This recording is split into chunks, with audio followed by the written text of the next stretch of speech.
Hi guys, तुम्ही बघू शकता मी आज डाळ बनवत आहे.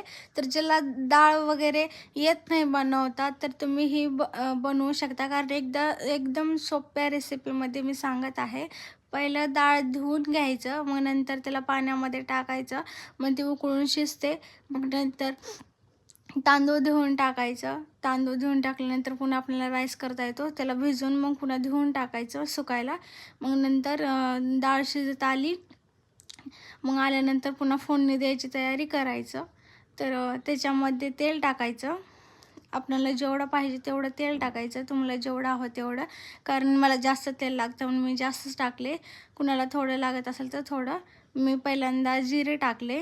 तर बघू शकता तुम्ही, जिरे टाकले. मग नंतर कांदा, टमॅटो, मिरची, कोथिंबीर, कढीपत्ता हे सगळं कापून घेतलेलं होतं मी.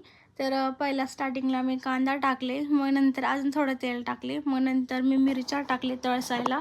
मिरच्या तळसल्या की छान वाटतं. मग नंतर टमाटे वगैरे टाकले. टमाटे आणि कढीपत्ता एकत्रच टाकले होते. मग नंतर थोडंसं मीठ टाकले, कारण टमाटे असं नरम पडतात मीठ टाकल्यानंतर, त्याच्यासाठी मीठ टाकले. मग नंतर हळद टाकले. हळद टाकल्यानंतर मग जी वरण होतं तेच टाकले, कारण मला पिवळी डाळ आवडते, मला लाल मिरच्याची डाळ नाही आवडत. त्याच्यासाठी मी पिवळी डाळ बनवली आहे. खूप मस्त झाली ती, खूप टेस्टी लागला ती. तर बघू शकता.